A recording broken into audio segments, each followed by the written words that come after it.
वहां तो साक्षात भगवान विष्णु प्रकट हो गए और भगवान ने कहा, भक्त पुंडरीक तूने बड़ी सेवा की अपने माता पिता की। पर भक्त पुंडरीक ने पीछे मुड़ के देखा नहीं, प्रशंसा करने वाला है कौन?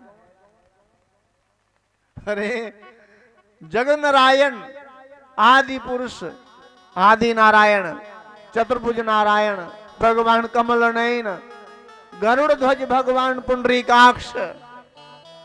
अरे भगवान तेरे द्वार आए हैं भक्त, पर पीछे मुड़ करके नहीं देखा कौन है। अरे तूने बड़ी सेवा की माता पिता की भक्त, मैं प्रसन्न हूं, पता है मैं कौन हूं? भक्त पुंडरीक ने नहीं देखा पीछे मुड़ के कौन है। दिव्य वाणी, दिव्य अनुभूति हो रही है, किंतु फिर भी पीछे को नहीं झांकते। आखिर भगवान को अपना परिचय देना पड़ा। अरे भक्त पुंडरीक मैं विष्णु आया हूं, तेरी तपस्या से तेरी सेवा से प्रसन्न हो करके मैं भगवान विष्णु आया हूं। तो अभी पीछे मुड़ के नहीं देखा। अरे जिन चरणों की सेवा करने से भगवान विष्णु आए हैं, अब उन चरणों को मैं कैसे छोड़ दूं, उनकी सेवा कैसे बंद कर दूं, उनकी सेवा बंद करके इनका दर्शन करूं? ना ना, अभी तो अगर भगवान विष्णु आए हो तो आप रुकिए, मेरी सेवा हो रही है, मुझे सेवा करने दो। जब मेरी सेवा होगी तब मैं आपका दर्शन करूंगा। आपके पास समय है तो रुकिए, अन्यथा आप जाइए प्रभु। भगवान की आंखों में भी आंसू आए। वाह वाह मेरे लाडले लाल, वाह। और भगवान का आतिथ्य सत्कार करने के लिए आगे से ईंट उठा करके पीछे फेंक दी। प्रभु आसन ग्रहण कीजिए, इस पे विराजिए। और भगवान अपने भक्त की हैं प्रतीक्षा करने के लिए दोनों हाथ अपनी कमर पे रख के खड़े हो गए। और भगवान का आज वही रूप आपको दर्शन करना है तो पंढरपुर में जाइए, महाराष्ट्र में, वहां भगवान का दर्शन करिए। भगवान का नाम विठ्ठल हो गया। विठ्ठल विठ्ठल विठ्ठला, पांडुरंगा विठ्ठला, विठ्ठल विठ्ठल विठ्ठला, पांडुरंगा विठ्ठला। गाइए। विठ्ठल विठ्ठल विठ्ठला, पांडुरंगा विठ्ठला, विठ्ठल विठ्ठल विठ्ठला, पांडुरंगा विठ्ठला, विठ्ठल विठ्ठल विठ्ठला, पांडुरंगा विठ्ठला।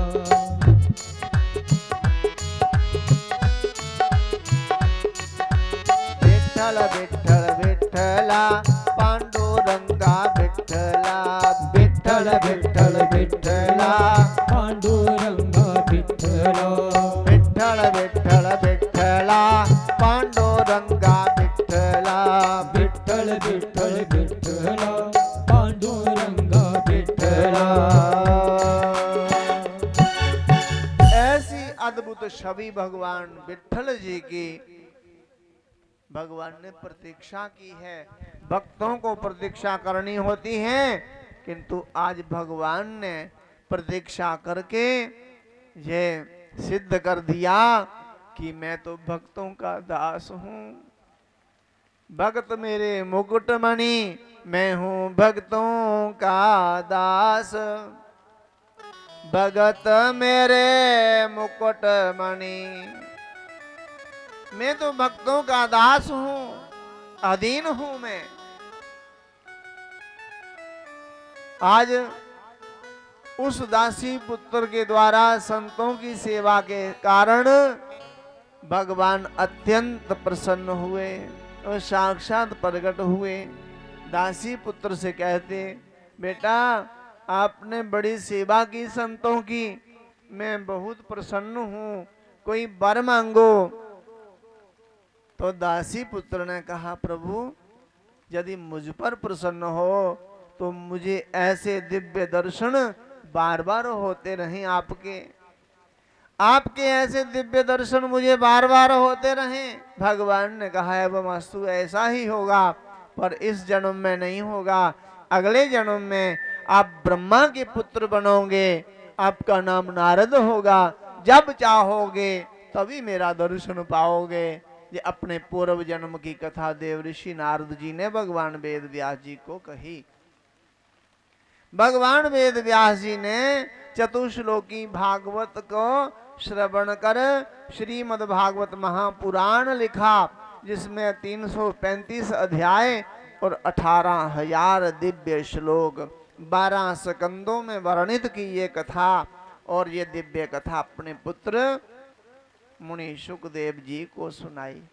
मुनि सुखदेव जी ने आगे चल करके यही कथा राजा परीक्षित जी को कही थी, जिसके कारण राजा परीक्षित की परम गति हुई थी।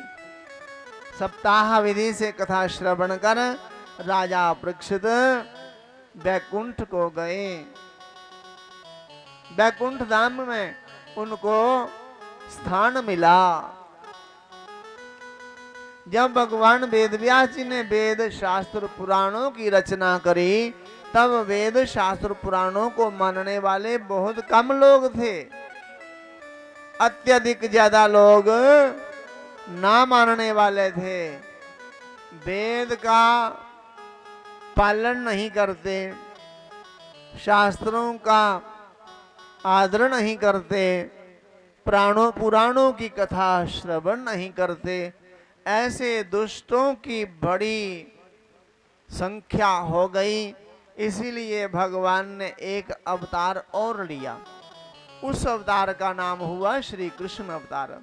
बोलिए बाल कृष्ण भगवान की। भगवान श्री कृष्ण जी ने अपनी बाल लीला में ऐसे लोगों को मारना शुरू किया जो लोग वेद शास्त्र पुराणों को नहीं मानते थे। चिरकाल तक जिनकी प्रतिष्ठा होती है, तप के द्वारा ही प्रतिष्ठा हो सकती है, बिना तप के प्रतिष्ठा नहीं हो सकती। आज भगवान ने उन लोगों का संहार शुरू कर दिया जिन लोगों ने अपने जीवन में कथा नहीं श्रवण करी, वेद शास्त्रों को नहीं माना, संतों का आदर नहीं किया। सर्वप्रथम पूतना का उद्धार किया। क्यों किया? क्योंकि वे कौन सी कोई सत्संग में जाती थी? सत्संग में नहीं जाती थी, मारी गई भगवान के द्वारा। शक्त भंजन किया, तृणावर्त, धेनुकासुर, अगासुर, बकासुर, वत्सासुर, रिष्टासुर, व्योमासुर, वानासुर, भौमासुर, चाणूर, मुष्टिक, शल, तोशल, ऐसे असुरों का विनाश करते हैं। भगवान कंस का भी उद्धार करते हैं। भगवान ने जरासंध की 23 अक्षौहिणी सेना का 17 बार संहार किया। काल यमन को राजा मुचुकंद के द्वारा स्वर्ग भिजवाया उसको। और फिर भगवान ने पांडवों को निमित्त बना करके 18 अक्षौहिणी सेना का संहार कराया। पांडवों को निमित्त बना करके कौरवों का अंत हुआ। आज दुर्योधन मरणासन है, अंतिम श्वास ले रहा है। आज उसका मित्र अश्वत्थामा आता है। अश्वत्थामा कहता है मित्र दुर्योधन से, मित्र आपकी कोई अंतिम इच्छा हो तो कहिए, मैं आपकी अंतिम इच्छा पूरी करूंगा। जो कि कभी भी किसी को अंतिम इच्छा पूछनी नहीं चाहिए। इच्छाएं कभी मिटती नहीं, इच्छाएं कभी पूरी होती नहीं, आवश्यकताएं कभी किसी की रहती नहीं। आज के युग में, आज के समय में हमारी इच्छाएं बढ़ गई और आवश्यकताएं कम हो गई। किसी के भी घर में जाके देख लो, रसोई घर में आपको घी नहीं मिलेगा। खाने की आवश्यकता होती है, खाना चाहिए सभी को, चीनी नहीं मिलेगी।